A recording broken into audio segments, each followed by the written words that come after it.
Guys, പത്തനംമാറ്റ സീരിയലിൻ്റെ ഒരു പുതുപുത്തൻ വിശേഷത്തിലേക്ക് എല്ലാവർക്കും സ്വാഗതം.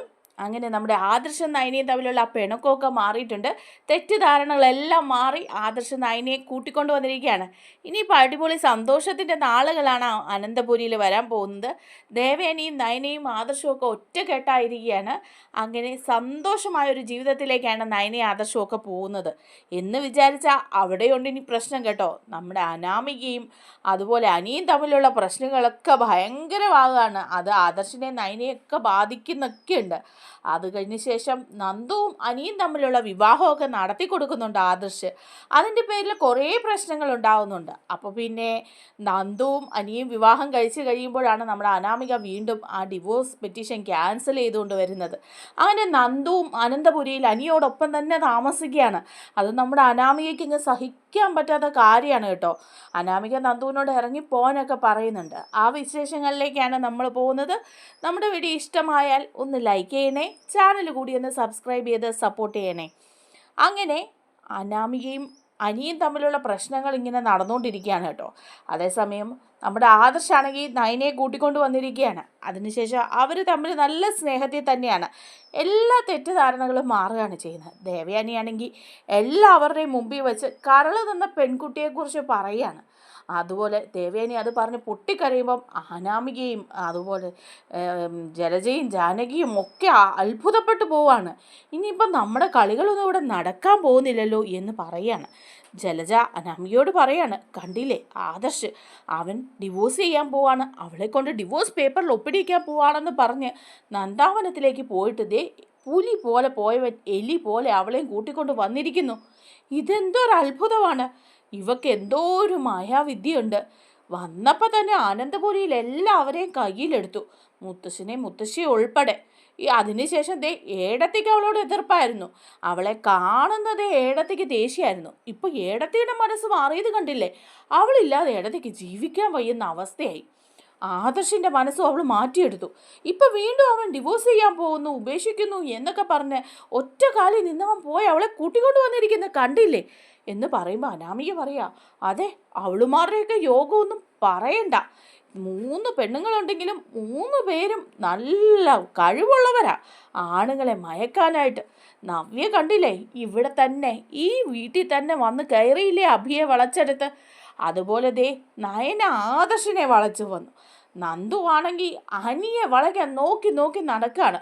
ഞാനിങ്ങനെ നിൽക്കുന്നത് കൊണ്ട് മാത്രമാണ് അവരുടെ വിവാഹം നടക്കാത്തത്. എന്നിട്ടും അവനിപ്പോൾ അവൾ മതി. 24 മണിക്കൂറും അവളെ ഫോൺ വിളിച്ചാൽ അവൻ ഇരിക്കുന്നത്. ട്രെയിനിങ് ക്യാമ്പിലാണെന്നാണ് പറയുന്നത് അവൾ. പക്ഷേ എപ്പോഴും അനിയെ ഫോൺ വിളിയുക. ഇങ്ങനെയൊക്കെ ഒരു ട്രെയിനിങ് ഉണ്ടോയെന്ന് എനിക്കറിയാൻ വയ്യ. അപ്പോഴേക്കും ജാനകി പറയാണ്, മോളെ നീ ഒന്ന് ക്ഷമിക്ക്. അനിയോട് ഞാൻ ഒരുപാട് പ്രാവശ്യം പറഞ്ഞതാ, അവൻ എന്താ ഇത് മനസ്സിലാക്കാത്തതെന്ന് അറിയില്ല.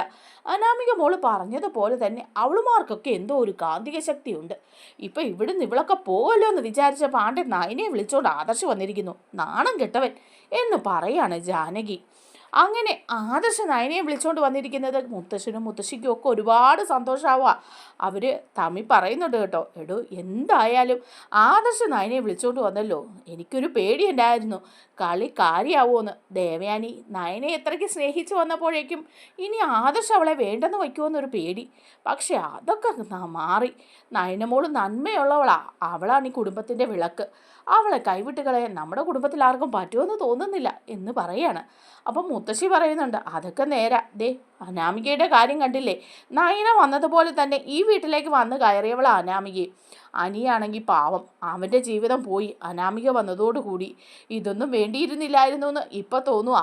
അന്നേ അനി ഈ നന്ദുവിൻ്റെ കാര്യം പറഞ്ഞിരുന്നെങ്കിൽ അത് തന്നെ അങ്ങ് നമുക്ക് നടത്തി കൊടുത്താൽ മതിയായിരുന്നു, കുട്ടികൾ സന്തോഷത്തോടെ ജീവിച്ചേനെ. അപ്പം മുത്തശ്ശൻ പറയാണ്, അതെ, അന്ന് നമ്മളത് അറിഞ്ഞില്ലല്ലോ. അതിനൊക്കെ ശേഷം വളരെ വൈകിയല്ലേ പറഞ്ഞത്. അനിയാണെ അനാമികയുമായുള്ള വിവാഹത്തിന് സമ്മതിക്കുകയും ചെയ്തു. പിന്നെ നമ്മളെന്ത് ചെയ്യാനാ. ഇനിയിപ്പം വരുന്ന പോലെ തരട്ടെ, എല്ലാം കുട്ടികളുടെ വിധിയാണെന്ന് വിചാരിക്കാം എന്നൊക്കെ ഇങ്ങനെ പറയുകയാണ് കേട്ടോ. അതേസമയം ദേവയാനി നയനെ തിരിച്ചു വന്നെന്ന് അറിയുമ്പോഴേക്കും നയനയെ വന്ന് കെട്ടിപ്പിടിക്കുക. എന്നിട്ട് പറയാണ്, മോളെ നീ വന്നല്ലോ, മോള് വന്നില്ലായിരുന്നെങ്കിൽ ഒരു പക്ഷെ ഞാൻ ഈ അനന്തപുരിയിൽ നിന്ന് ഇറങ്ങി വന്ന് നന്ദാവനത്തിൽ വന്ന് ജീവിച്ചേനെ, എനിക്ക് മോളില്ലാതെ പറ്റില്ല എന്ന് പറയുക. അപ്പം ഇത് കേട്ടോണ്ട് നമ്മുടെ ജലജ അങ്ങോട്ട് വരിക. ജലജ ചോദിക്കുക, ഏടത്തി ഇപ്പം മലക്കം മറഞ്ഞല്ലോ, ഇതൊന്നും ആയിരുന്നില്ലല്ലോ, അപ്പം കരൾ തന്നതുകൊണ്ടാണ് ഏടത്തിക്ക് ഇവളോട് സ്നേഹം ഉണ്ടായത്, അല്ലെങ്കിൽ ഇപ്പോഴും ശത്രുവായിട്ട് തന്നെ ഇരുന്നേനെ എന്ന് പറയുകയാണ്. അപ്പോൾ അനാമിക പറയാ, അതുകൊണ്ടല്ലേ ഇവള് കരള് തന്നത്, എനിക്കറിയായിരുന്നു, എനിക്ക് വേണമെങ്കിൽ കരള് തരായിരുന്നു വല്യമ്മയ്ക്ക്, പക്ഷേ അങ്ങനെയുള്ള പ്രീതിയൊന്നും വേണ്ടെന്ന് ഞാൻ തന്നെ വിചാരിച്ചിട്ടാണ്. അതൊക്കെ ഇത്തിരി കൂടിപ്പോവില്ലേ, എനിക്ക് വല്യമ്മയ്ക്ക് കരള് തന്ന വല്യമ്മയ്ക്ക് എന്നോട് സ്നേഹം തോന്നുകയും വല്യമ്മയുടെ സ്വത്തുക്കളൊക്കെ എനിക്ക് കിട്ടുകയും ചെയ്യുന്ന മറ്റുള്ളവർ പറഞ്ഞു നടക്കില്ലേ, ഞാൻ അതിനുവേണ്ടി ചെയ്തതാണെന്ന് എല്ലാവരും പറയും. പക്ഷേ നയന ചെയ്തത് അതിനു വേണ്ടി തന്നെയാണ്. ഒരു നേട്ടവും കാണാതല്ല ഇവള് ചെയ്തതെന്ന് ഇപ്പം മനസ്സിലായില്ലേ. അതുകൊണ്ട് എന്താ, അവൾക്ക് അനന്തപുരിയിൽ ഏറ്റവും വലിയ സ്ഥാനവും കിട്ടി, വല്യമ്മയുടെ സ്നേഹവും കിട്ടി. ഇനി വല്യമ്മയുടെ കയ്യിൽ നിന്ന് എന്ത് വേണേലും കിട്ടുമല്ലോ, അതിനുവേണ്ടി അന്ന് അവൾ ചെയ്തതാ. അല്ലാതെ ഒന്നും കാണാതെ അവൾ കരള് സ്നേഹത്തോടെ തന്നതാണെന്നൊന്നും എനിക്ക് തോന്നുന്നില്ല. അപ്പോൾ ജാനകിയും പറയാ, ശരിയാ, ഭയങ്കര വക്രബുദ്ധി ഉള്ളവരാ ഗോവിന്ദൻ്റെയും കനകയുടെയും മക്കള് 3 പേരും. ഇളയ അവള് നന്ദു, അവളിപ്പോഴും കണ്ടില്ലേ അനി വിവാഹം കഴിഞ്ഞിട്ടും അവൻ്റെ പുറകെ നടക്കുന്നത്. അവൾക്കും എങ്ങനെയെങ്കിലും അനന്തപുരിയിൽ വലിഞ്ഞു കയറണമെന്നാ. പക്ഷെ ഈ ജാനകി ജീവിച്ചിരിക്കുമ്പോൾ അത് നടക്കാൻ പോകുന്നില്ല, എന്തായാലും അവളുടെ ആഗ്രഹമൊന്നും നടക്കാൻ പോകുന്നില്ല എന്നൊക്കെ ഇങ്ങനെ പറയുകയാണ് കേട്ടോ. അതേസമയം നന്ദുവിൻ്റെ പേരിൽ ഭയങ്കര പ്രശ്നം ഉണ്ടാകുമ്പോഴാണ് നമ്മുടെ കനക നന്ദുവിൻ്റെ വിവാഹമൊക്കെ ഉറപ്പിക്കുക, മറ്റൊരു പുരുഷനുമായിട്ട് വിവാഹം ഉറപ്പിക്കുകയാണ്, ഒരു കോടീശ്വര പുത്രനും ഒക്കെ ആയിട്ട്. അങ്ങനെ നന്ദു ആദ്യമൊക്കെ എതിർക്കുമെങ്കിലും ട്രെയിനിങ് ഒക്കെ കഴിഞ്ഞ് വന്നു കഴിയുമ്പം നന്ദു ആ വിവാഹത്തിന് സമ്മതിക്കുകയാണ് ചെയ്യുന്നത്. എല്ലാവരുടെയും ഇഷ്ടമാണെങ്കിൽ അതുപോലെ അങ്ങ് നടക്കട്ടെ എന്നൊക്കെ പറഞ്ഞിട്ട് വിവാഹം നടത്തുകയാണ്. അങ്ങനെ വിവാഹ നിശ്ചയം നന്ദുവിൻ്റെ കഴിഞ്ഞ് കഴിയുമ്പോൾ തന്നെ അനി മാനസികമായിട്ട് ഭയങ്കരമായിട്ട് ഡൗൺ ആവുകയാണ്. അനാമികയാണെങ്കിൽ അനിയെ വെല്ലുവിളിച്ചോണ്ടേ ഇരിക്കുക. കണ്ടില്ലേടാ, നിന്റെ കാമുകിയുടെ വിവാഹ നിശ്ചയം കഴിഞ്ഞു, നിനക്ക് അവളുടെ കൂടെ സുഖിച്ച് ജീവിക്കാമെന്നുള്ള വിചാരം ഉണ്ടായിരുന്നു, ഇനിയിപ്പോൾ അത് നടക്കാൻ പോകുന്നില്ലല്ലോ, അതുകൊണ്ട് എനിക്ക് സമാധാനമായെന്ന് പറയാ. അപ്പോൾ അനി പറയുന്നുണ്ട്, എന്നാ നീ എനിക്ക് ഡിവോഴ്സ് താ, ഞാനും നന്ദുവും കൂടെ ഒരുമിച്ച് ജീവിക്കുന്നത് വിചാരിച്ചല്ലേ നീ അതിന് സമ്മതിക്കാതിരുന്നത്, ഇനിയെങ്കിലും ഞങ്ങളെ ഞങ്ങളുടെ വഴിക്ക് വിട്ടൂടെ, ഞാൻ സ്വസ്ഥമായിട്ട് ജീവിച്ചോളാം, നീ ഈ പേപ്പറിലൊക്കെ ഒപ്പിട്ടതാ എന്ന് പറയുമ്പോൾ അനാമിക പറയുന്നുണ്ട്, ഇല്ല, ഞാനൊരു പേപ്പറിൽ ഒപ്പിട്ട് തരുമെന്ന് നീ വിചാരിക്കണ്ട, ഈ സ്വത്തുക്കളുടെ എല്ലാം വീതം കിട്ടാതെ ഞാനൊരു പേപ്പറിൽ ഒപ്പിട്ട് തരില്ല. അപ്പോൾ അനി പറയാ, എന്ത് വേണേലും കോമ്പൻസേഷൻ തരാം, നീ ഒന്ന് ഒപ്പിട്ട് തന്നാൽ മതി, ഇനിയിപ്പോൾ നീ ഇത് ഒപ്പിട്ട് തന്നില്ലെന്നുണ്ടെങ്കിൽ അനാമികെ നിന്നെ ഈ സ്വത്തൊന്നും ഞാൻ തീറ്റിക്കല, ഞാൻ പോയി ആത്മഹത്യ ചെയ്യും, അത്രയും വയ്യാത്തൊരവസ്ഥയിലാണ് ഞാൻ ജീവിക്കുന്നത്, എൻ്റെ ശവം ഞാൻ നിന്നെക്കൊണ്ട് തീറ്റിക്കും എന്നൊക്കെ പറയുമ്പോൾ അനാമിക പേടിച്ചു പോവാണ്. ഇനി എന്തെങ്കിലും സംഭവിച്ചു കഴിഞ്ഞാൽ പിന്നെ ഇവനെങ്ങാനും ആത്മഹത്യ ചെയ്തു പോയാൽ എന്തെങ്കിലും കിട്ടുമോ, ഒന്നും കിട്ടില്ലല്ലോ, ഈ അനന്തപുരിയിൽ തന്നെ ആട്ടി ഇറക്കുകയും ചെയ്യും, ഇത്രയും നാളും കഷ്ടപ്പെട്ടത് വെറുതെ ആവും, അതുകൊണ്ട് തൽക്കാലം ഇവനെ ഒന്ന് പിടിച്ചു നിർത്താൻ ഈ പേപ്പറിലൊന്ന് ഒപ്പിട്ട് കൊടുക്കാം എന്നിങ്ങനെ വിചാരിക്കണം. അങ്ങനെ പേപ്പറിലൊക്കെ ഒപ്പിട്ട് കൊടുക്കുന്നുണ്ട് അനാമിക. അപ്പോൾ എനിക്ക് സമാധാനമാവുകയാണ് കേട്ടോ. എന്തൊക്കെയായാലും നന്ദു വിവാഹം കഴിഞ്ഞ് സന്തോഷമായിട്ട് ജീവിച്ചാലും അനാമികയുടെ കയ്യിൽ നിന്ന് താനൊന്ന് രക്ഷപ്പെട്ടല്ലോ എന്ന് അനിയും ഓർക്കുകയാണ്. അങ്ങനെ നന്ദുവിൻ്റെ വിവാഹമൊക്കെ വരികയാണ്, എല്ലാം നല്ല സന്തോഷപൂർവ്വം നടത്തി കൊടുക്കുകയാണ്. ആദർശും നയനയും എല്ലാവരും കനകയും ഗോവിന്ദനും എല്ലാവരും ഭയങ്കര സന്തോഷത്തിലാണ് കേട്ടോ. അങ്ങനെ വിവാഹ ദിവസം വരുവാണ്. അതേസമയം അനാമികയ്ക്കും ജാനകിക്കും ജലജയ്ക്കും ഒന്നും ഇത് സഹിക്കാനേ പറ്റുന്നില്ല. നന്ദുവിനെ വിവാഹം കഴിക്കുന്ന ഒരു കോടീശ്വരനാണ്. കനകയുടെയും ഗോവിന്ദൻ്റെയും മക്കളെല്ലാം കോടീശ്വരന്മാരെ വിവാഹം കഴിക്കുന്നു, എന്ത് യോഗ്യതയാണ് അവർക്കതിനുള്ളത്, ഈ വിവാഹം എങ്ങനെയെങ്കിലും മുടക്കണമെന്ന് ജലജ പറയാണ്. ജലജ പറയുന്നുണ്ട്, എന്തായാലും പയ്യൻ്റെ വീട്ടുകാരെ ഞാനിത് അറിയിക്കും, നന്ദുവിൻ്റെ സ്വഭാവം അത്ര നല്ലതൊന്നല്ലെന്നും നന്ദുവിന് അനിയുമായിട്ട് അവിഹിത ബന്ധമാണെന്നൊക്കെ ഞാനങ്ങ് പറഞ്ഞ് പരത്താൻ പോവാണെന്ന് പറയാണ്. അപ്പോൾ ഉടനെ അനാമികയും പറയാം, ശരിയാ, അപ്പോൾ അവളുടെ കല്യാണം മുടങ്ങും, അവൾ അങ്ങനെ കോടീശ്വരനെ കല്യാണം കഴിച്ച് സുഖമായിട്ട് ജീവിക്കുന്നൊന്നും കാണാൻ എനിക്ക് വയ്യ, പക്ഷേ ഇനി കല്യാണം മുടങ്ങിക്കഴിഞ്ഞാൽ അനിയുടെ അടുത്തേക്ക് വരുമോ എന്നുള്ള കാര്യത്തിലാണ് സംശയം എന്ന് പറയുകയാണ്. അപ്പം ജാനകി പറയുന്നുണ്ട്, എന്തായാലും നന്ദുവിനെ മരുമകളായിട്ട് എൻ്റെ വീട്ടിലേക്ക് കയറ്റാൻ ഞാൻ സമ്മതിക്കില്ല, ഞാൻ ജീവിച്ചിരിക്കുമ്പം അനിയുടെ ഭാര്യയായിട്ട് നന്ദു വരില്ലെന്ന് പറയാം. അപ്പോൾ അനാമിക പറയാണ്, ഞാനാണെ അവന് ഡിവോഴ്സ് കൊടുക്കുകയും ചെയ്തു. ഇനിയിപ്പോൾ അങ്ങനെ ആകുമ്പോഴേക്കും അവനാ നന്ദുവിനെ കയറി എങ്ങാൻ കെട്ടിയാലോ? അതുകൊണ്ട് ഒരു കാര്യം ചെയ്യാം, ഇതിനൊരു തരികിട പണി ചെയ്യണം. ഞാൻ കൊടുത്ത ആ ഡിവോഴ്സ് പേപ്പർ ക്യാൻസൽ ചെയ്യണം. ആ ക്യാൻസലേഷന് വേണ്ടിയിട്ട് അനി കൂടി ഒപ്പിടണം. അവൻ ഒപ്പിട്ട് തരികയല്ലോ എന്ന് പറയുമ്പോൾ ജലജ പറയുന്നുണ്ട്, അതെ, അനിയല്ലേ ഒപ്പിട്ട് തരാതിരിക്കുള്ളൂ, അവൻ്റെ ഒരു കള്ളയൊപ്പം അങ്ങോട്ട് ഇടണം എന്ന് പറയണം. അതെങ്ങനെയാ? എനിക്ക് അവൻ്റെ ഒപ്പൊന്നും ഇടാൻ അറിയില്ല എന്ന് അനാമിക പറയുക. അപ്പം ജലജ പറഞ്ഞു കൊടുക്കുന്നുണ്ട്, അത് അനാമികെ, നീ അഭിയോട് പറ, അവൻ ഈ ലോകത്ത് ആരുടെയും കള്ളയൊപ്പിടും, അവൻ അതിനൊരു പ്രത്യേക കഴിവുണ്ടെന്ന് പറയുകയാണ്. അങ്ങനെ അനാമിക ചെന്ന് അഭിയെ കണ്ട് സംസാരിക്കുകയാണ് അഭിയോട്. അപ്പം കുരുട്ടുബുദ്ധി കുശുമ്പം പിടിച്ച അഭി പറയാണ്, ശരിയാ, ഞാൻ ചെയ്തു തരാം. എന്തായാലും ആ നന്ദു അവൾ ഇങ്ങോട്ട് വരരുത്, അവളുടെ ചേച്ചിയെ കൊണ്ട് തന്നെ സഹിക്കാൻ വയ്യ. ഇനിയിപ്പോൾ അവളും കൂടി വന്നാലോ? അതുകൊണ്ട് ഞാൻ എവിടെ വേണേലും ഒപ്പിട്ട് തരാം, ആരുടെ വേണേലും ഒപ്പിട്ട് തരാമെന്ന് പറയാണ്. അങ്ങനെ ആ പേപ്പറിൽ, ക്യാൻസലേഷൻ്റെ പേപ്പറിൽ അനാമികയും അതുപോലെ അനിയുടെ കള്ളയൊപ്പിടുകയാണ് കേട്ടോ അഭി. അങ്ങനെ അതൊക്കെ ഇട്ട് ആ പേപ്പറൊക്കെ കൈ വച്ചിരിക്കുകയാണ് നമ്മുടെ അനാമിക. അതിനുശേഷം നന്ദുവിൻ്റെ വിവാഹം അവർ നൈസായിട്ട് അങ്ങ് മുടക്കുകയാണ്. ചെറുക്കൻ വീട്ടുകാരെ വിളിച്ച് ഇല്ലാത്ത കാര്യങ്ങളെല്ലാം പറഞ്ഞു കൊടുത്ത് അവരെ കൊണ്ട് വിവാഹം വേണ്ടെന്ന് വപ്പിക്കുകയാണ് കേട്ടോ. അങ്ങനെ അവരോട് പറയുന്നുണ്ട്, എങ്ങനെ പോയാലും ഈ നന്ദുവിൻ്റെ സ്വഭാവം ശരിയല്ല. അവൾ വിവാഹത്തിന് മുമ്പേ ഈ അനിയുടെ പുറകെ നടന്നതാ. അവളുടെ ചേച്ചിമാർ രണ്ടും ശരിയല്ല. എങ്ങനെയാണ് ഇത്രയും ദാരിദ്ര്യം പിടിച്ച ഗോവിന്ദൻ്റെയും കനകയുടെയും മക്കൾ കോടീശ്വരന്മാരുടെ വീട്ടിൽ അനന്തപുരിയിൽ വന്ന് കയറിയതെന്ന് നിങ്ങൾക്കൊന്ന് ചിന്തിച്ചൂടെ? എന്താ കാര്യം എന്നറിയില്ല എന്നൊക്കെ പറയുകയാണ്. അങ്ങനെ അനാമിക വേറൊരു ആളെ കൊണ്ടാണ് കേട്ടോ ഇതെല്ലാം പറയിപ്പിച്ച് അവർ ധരിപ്പിക്കുകയാണ്. നേരിട്ട് പറഞ്ഞു കഴിഞ്ഞാൽ ഞങ്ങൾ മുടക്കി എന്നുള്ള കാര്യം വരും. അതുകൊണ്ട് കുറച്ച് പണം കൊടുത്ത് സംഗീത എന്ന് പറയുന്ന ഒരാളെ കൊണ്ട് ഈ വിവാഹം അങ്ങ് മുടക്കിക്കുകയാണ്. വിവാഹം മുടക്കിക്കുക എന്ന് പറഞ്ഞു കഴിഞ്ഞാൽ അവരെ നന്ദുവിനെ കൊണ്ട് പറയാവുന്ന അത്രയും മോശം കാര്യങ്ങൾ പറഞ്ഞു കൊടുക്കുക. അപ്പോൾ പയ്യൻ്റെ തള്ള പറയുന്നുണ്ട്, വേണ്ട, ഇനി ഈ വിവാഹം വേണ്ട, എൻ്റെ മോൻ ആ പെണ്ണ് വേണ്ട. അപ്പം പയ്യൻ പറയുന്നുണ്ട്, അവൾക്ക് അങ്ങനെ സ്വഭാവ ദൂഷ്യമൊന്നുമില്ല, ഇതൊക്കെ അസൂയക്കാർ പറഞ്ഞ് പരുതുന്ന അമ്മയെന്ന് പറയുമ്പം അവർ പറയാണ്, എന്ത് അസൂയക്കാരായാലും ശരി, ഈ വിവാഹം വേണ്ട. അവൾ ഇനിയും വിവാഹം കഴിഞ്ഞ് നിന്നെ ഇട്ടിട്ട് ആ അനിയുടെ പുറകെയോ വേറെ ആരുടെയെങ്കിലും പുറകെയോ പോവില്ലെന്ന് എങ്ങനെ പറയാൻ പറ്റും? എന്തായാലും നമ്മുടെ കുടുംബത്തിന് ഇങ്ങനെ ഒരു ബന്ധം വേണ്ട. അവർ നല്ല കുടുംബക്കാരാണല്ലോ, നല്ല വിദ്യാഭ്യാസമുള്ള പെൺകുട്ടിയാണല്ലോ, അതുപോലെ തന്നെ അനന്തപുരിയിലേക്കാണല്ലോ അവരുടെ പെൺമക്കളെ കെട്ടിച്ചു വിട്ടതെന്നൊക്കെ ഓർത്താണ് ഈ വിവാഹത്തിന് ഞാൻ സമ്മതിച്ചത്.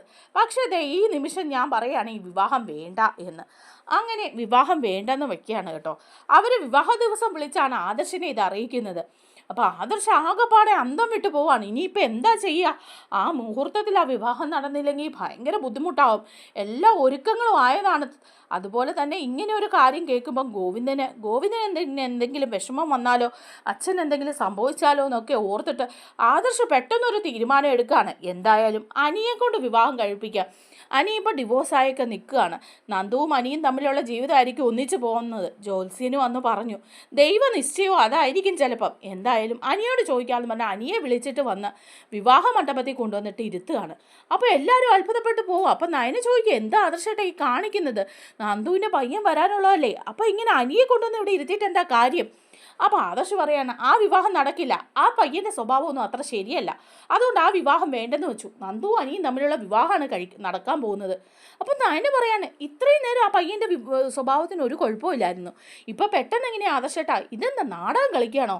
അനിയെക്കൊണ്ട് നന്ദുവിനെ വിവാഹം കഴിപ്പിക്കാനുള്ള നാടകമാണോ ഇത്? അങ്ങനെയാണെങ്കിൽ ആ വിവാഹം നടക്കാനൊന്നും പോകുന്നില്ലെന്നൊക്കെ പറയുക. അപ്പോൾ ദേവയാനി അവിടെ ഉണ്ട് കേട്ടോ. ദേവയാനി ആദർശനോട് പറയുന്നുണ്ട്, ആദർശൻ നീ ഇങ്ങനെ നാടകം കളിക്കരുത്, എനിക്ക് വേണ്ടി നീ ഇത്രയും തരം താഴരുത് എന്നൊക്കെ പറയുമ്പോൾ ആദർശ സത്യം പറയാണ്, ആ പയ്യന് അവരുടെ വീട്ടുകാർക്ക് ഈ വിവാഹം വേണ്ട, നന്ദുവിന് സ്വഭാവ ദൂഷ്യമുണ്ടെന്ന് പറഞ്ഞ് അവർ ഈ നിമിഷം വിളിച്ച് പറയുന്നത്. അപ്പം പിന്നെ ഞാൻ എന്താ ചെയ്യേണ്ടത്? എനിക്കെന്താ കുഴപ്പം? ദൈവം നിശ്ചയം അത് തന്നെയായിരിക്കും, അവരല്ലേ സ്നേഹിച്ചത്, അവരൊന്നിച്ച് ജീവിക്കട്ടെ എന്നൊക്കെ ഇങ്ങനെ പറയുക. അങ്ങനെ ഗോവിന്ദനും കനകയും എല്ലാം സമ്മതിക്കുകയാണ് കേട്ടോ അനിയുടെയും നന്ദുവിൻ്റെയും വിവാഹത്തിനായിട്ട്. അങ്ങനെ ആ വിവാഹ മണ്ഡപത്തിൽ വെച്ച് ആ മുഹൂർത്തത്തിൽ വെച്ച് തന്നെ അനി നന്ദുവിൻ്റെ കഴുത്തിൽ താലിയൊക്കെ കെട്ടുകയാണ്. അപ്പോൾ ആ സംഭവം എല്ലാം കഴിഞ്ഞ് അത് അനന്തപുരിയിലെല്ലാം അറിയാണ് കേട്ടോ. ജാനകിയൊക്കെ അറിയാം അനി നന്ദുവിനെ വിവാഹം കഴിച്ചു. അപ്പോൾ ജാനകിക്കൊന്നും അത് സഹിക്കാൻ പറ്റുന്നില്ല.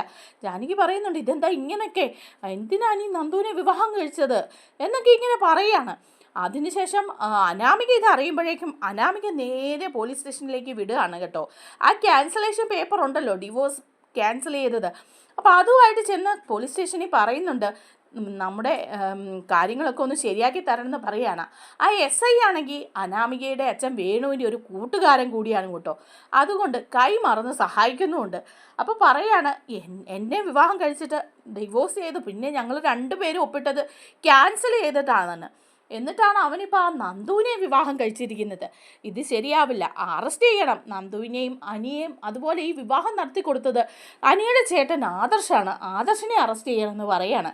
അപ്പം അയാൾ പറയുന്നുണ്ട്, നന്നായി, അനന്തപുരി പോലെ ഒരു വലിയ വീട്ടിൽ കയറി പെരുമാറാൻ എനിക്കൊരു അവസരം കിട്ടിയതല്ലേ, നിങ്ങളുടെ കയ്യിൽ നിന്ന് സഹായവും വേണം എന്നൊക്കെ പറയുമ്പം അനാമിക പറയാ, വേറൊരു കാര്യം കൂടെ ചെയ്യണം, അറസ്റ്റ് ചെയ്ത് കൊണ്ടുവരുമ്പം ആ ആദർശിനെ നല്ല പോലെ ഒന്ന് പെരുമാറണം, അവനെ ഇതിൻ്റെ എല്ലാം പിന്നിൽ, അവന് 2 എണ്ണത്തിന് കുറവുണ്ട്, അവനും അവൻ്റെ ഭാര്യയും കൂടിയാണ് എല്ലാ കളികളും കളിക്കുന്നത് എന്നൊക്കെ ഇങ്ങനെ പറയാം. അപ്പോൾ SI പറയുന്നുണ്ട്, അതൊക്കെ ഞാൻ ഏറ്റു, എനിക്ക് കിട്ടാനുള്ള പണം കിട്ടിയാൽ എന്ത് വേണേലും ഞാൻ ചെയ്യും, പണമൊക്കെ തരാം എന്നൊക്കെ പറഞ്ഞ് സമ്മതിപ്പിക്കുകയാണ്. അങ്ങനെ അനിയെയും നന്ദുവിനെയും ആദർശിനെ അറസ്റ്റ് ചെയ്ത് കൊണ്ടുവരികയാണ്, ലോക്കപ്പിലിടുകയാണ്. ലോക്കപ്പിലിട്ടതിന് ശേഷം അന്ന് രാത്രി ഫുൾ ആദർശ് ഇങ്ങനെ തർക്കിക്കുമ്പം ആദർശിനെ അടിച്ച് പരുവം വരുത്താണ് SI. ആദർശിനെ നന്നായിട്ട് അടിക്കുന്നുണ്ട് കേട്ടോ. പിറ്റേ ദിവസം ജാമ്യം എടുക്കാനായിട്ട് ദേവയാനിയും നയനയൊക്കെ വരുവാണ്. ജാമ്യം കിട്ടുന്നൊക്കെ ഉണ്ട്. ജാമ്യം കിട്ടിക്കഴിയുമ്പോഴേക്കും ആദർശിനെ കണ്ടു കഴിയുമ്പം നയന പൊട്ടിക്കരയാണ്. അതുപോലെ അടിച്ച് അവശനാക്കിയിട്ടുണ്ട് കേട്ടോ ആദർശിനെ. അപ്പോൾ ദേവയാനിയും നയനയൊക്കെ കരഞ്ഞു പോവാണ് ആദർശിനെ ഇങ്ങനെ ചെയ്തിട്ട്. നയന എന്നിട്ട് SIയോട് തട്ടിക്കയറുന്നുണ്ട്, നിങ്ങൾ എന്താ ചെയ്തത്, ഈ മനുഷ്യൻ എന്ത് തെറ്റ് ചെയ്തിട്ടാണ് നിങ്ങൾ ഈ പരുവത്തിലാക്കിയത്, ഇതിനൊക്കെ നിങ്ങൾ കണക്ക് പറയേണ്ടി വരും, നിങ്ങൾ ആരുടെ കയ്യിലെ ചട്ടുകമായാലും ഇതിനൊക്കെ കണക്ക് പറയേണ്ടി വരും എന്നൊക്കെ നയന വെല്ലുവിളിച്ചിട്ട് പോരുവാണ് കേട്ടോ. ആദർശിനെ താങ്ങി പിടിച്ചാണ് അവർ കൊണ്ടുവരുന്നത്. അതേസമയം നന്ദുവും അനിയും കൂടി വരുന്നതും അനന്തപുരിയിലേക്ക് തന്നെയാണ് കേട്ടോ. അനാമികയും അപ്പം അനന്തപുരി വന്ന് താമസമാക്കിയിട്ടുണ്ട്. ഡിവോഴ്സൊക്കെ ക്യാൻസൽ ചെയ്തതല്ലേ, അതുകൊണ്ട് തന്നെ അനാമികയും അവിടെ വന്നിട്ടുണ്ട്. അപ്പോൾ അനാമികയാണ് ആദർശിനെ ഇങ്ങനെ അടിച്ച് അവശനാക്കിയതെന്നുള്ളതും കള്ളക്കേസ് കൊടുത്തതെന്നൊക്കെ അറിയുമ്പം നയന അനാമികയെ നന്നായിട്ട് പെരുമാറുന്നുണ്ട്. അനാമികയോട് പറയുന്നുണ്ട്, നീ കാരണമല്ലേ ആദർശൻ നീ അവസ്ഥ വന്നത്, ഇതിനൊക്കെ നീ മറുപടി പറയേണ്ടി വരും. അനിയുമായിട്ട് വിവാഹം ഡിവോഴ്സ് ചെയ്തിട്ട് പിന്നെ നീ അത് ക്യാൻസൽ ചെയ്ത് കള്ളത്തരത്തിൽ. അതുപോലെ അനന്തപുരിയിൽ ഇതിനു മുമ്പ് നീ ചെയ്ത പല കള്ളത്തരങ്ങളും, പാലിൽ വിഷം ചേർത്ത് വെച്ച് എൻ്റെ ചേച്ചിയെ കൊല്ലാൻ നോക്കിയത്, അങ്ങനെ പല കാര്യങ്ങൾക്കും നീ കോടതിയിൽ ഇനി മറുപടി പറയേണ്ടി വരും. നിനക്കെതിരെ നേരെ മത്സരിക്കുന്നത് ഇനി ഈ നയനയായിരിക്കും എന്നൊക്കെ വെല്ലുവിളിക്കുകയാണ് കേട്ടോ. ഒരെണ്ണം കൊടുക്കുന്നുമുണ്ട് നയന അനാമികയ്ക്കിട്ട്. അങ്ങനെ കാര്യങ്ങൾ പോവാണ്. അതുപോലെ തന്നെ നമ്മുടെ ദേവയാനി അറിയാണ് കേട്ടോ, അനാമികയാണ് ഈ ആദർശിനെ ഇങ്ങനെ ചെയ്യാൻ വേണ്ടി കൊട്ടേഷൻ കൊടുത്തു എന്നുള്ള വിവരം. ദേവയാനി അടിച്ചിറക്കുന്നുണ്ട് അനാമികയെ. ഈ അനന്തപുരിയിൽ നിന്ന് നീ ഇറങ്ങിപ്പോണെന്ന് തന്നെ പറയാണ് ദേവയാനി. എൻ്റെ മോനെ ഈ അവസ്ഥയിലാക്കിയ നീ ഇനി അനന്തപുരിയിൽ ഉണ്ടാവാൻ പാടില്ലെന്ന് അനാമികയോട് പറയുന്നുണ്ട് കേട്ടോ നമ്മുടെ ദേവയാനി. ഒരെണ്ണം കൊടുക്കുകയും ചെയ്യുന്നുണ്ട്. പക്ഷേ അനാമിക അവിടെ നിന്ന് പോകാനുള്ള ഭാവമൊന്നുമില്ല. കാരണം നന്ദു അവിടെയുണ്ട്, അനിയുടെ ഭാര്യയായിട്ട് തന്നെ ഉണ്ട് കേട്ടോ.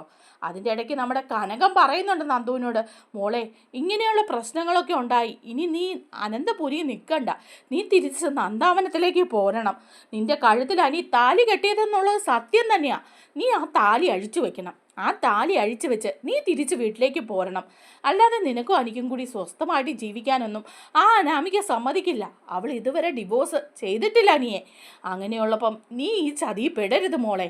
അപ്പം നന്ദു പറയാണ്, ഇല്ലമ്മേ, ഏതായാലും ഈ സമയത്ത് അനി എൻ്റെ കഴുത്തിൽ താലി ഇട്ടുക തന്നെ ചെയ്തു, അതുകൊണ്ട് ഇനി ഈ താലി അഴിച്ചു വച്ചിട്ട് തിരിച്ചു വരാനൊന്നും ഞാനില്ല, ഞാനിവിടെ അനിയോടൊപ്പം അനന്തപുരിയെ തന്നെ താമസിക്കും. അനാമിക ഒരു ചതിയിലൂടെയാണ് ഇക്കാര്യം ചെയ്തത്, അനിയെ പറ്റിക്കുകയാണ് ചെയ്തത്. എന്തായാലും അവൾക്കെതിരെ കോടതിയിൽ കേസിന് പോകുന്നുണ്ട് അനി, ആ കേസ് നമ്മൾ തന്നെ ജയിക്കും, അനിക്ക് ഡിവോഴ്സ് കിട്ടുകയും ചെയ്യും, അനിയുടെ ഭാര്യയായിട്ട് ഞാനിവിടെ ജീവിക്കുകയും ചെയ്യും. ദൈവനിശ്ചയം ഇതായിരിക്കുമെന്നല്ലേ നിങ്ങളൊക്കെ പറഞ്ഞത്, അതുകൊണ്ടല്ലേ ഇങ്ങനൊരു കാര്യം നടന്നത്, അങ്ങനെയാണെങ്കിൽ ഞാനും ഈ അനന്തപുരി തന്നെ കാണും എന്ന് പറയുകയാണ് നന്ദു.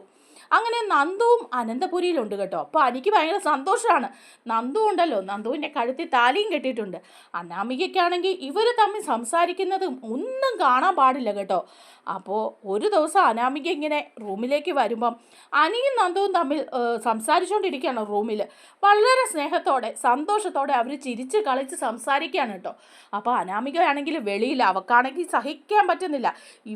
ഇവള് റൂമിൻ്റെ ഉള്ളിലാണല്ലേ, ഇതെങ്ങനെയാലും നിർത്തണം, ഇവിടെ നടിച്ചിറക്കുക തന്നെ ചെയ്യണം, എൻ്റെ ഭർത്താവാണ് ഇവളുടെ ഭർത്താവല്ല എന്നൊക്കെ പറഞ്ഞ് ഭയങ്കര ദേഷ്യത്തിൽ അനാമിക വാതുക്കെ വന്ന് നോക്കുമ്പോൾ അവർ ഭയങ്കര ചിരിയും കളിയൊക്കെയാണ്.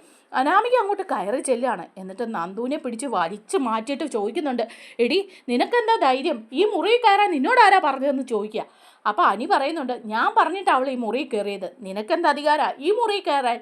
ചതിയും വഞ്ചനയായിട്ട് നടക്കുന്ന നീ ഇനി മേലെ ഈ മുറിയിലേക്ക് കയറാൻ വന്നേക്കരുത് എന്ന് പറയണം. അപ്പോൾ അനാമിക പറയുന്നുണ്ട്, ഞാൻ തന്നെയാണ് ഇപ്പോൾ അനിയുടെ ഭാര്യ, അതുകൊണ്ട് നിനക്ക് യാതൊരു അവകാശവും ഇല്ല. നീ ഇനിയും അകത്ത് പോകണ്ടെങ്കിൽ നീ ഈ അനന്തപുരിയിൽ നിന്ന് ഇപ്പം തന്നെ ഇറങ്ങണം. എടി നാണമില്ലല്ലോ നിനക്ക്, നീ ഈ താലിമാലയൊക്കെ അഴിച്ചു വെച്ച് നിൻ്റെ വീട്ടിലേക്ക് പോടി എന്ന് നന്ദുവിനോട് പറയുകയാണ് അനാമിക.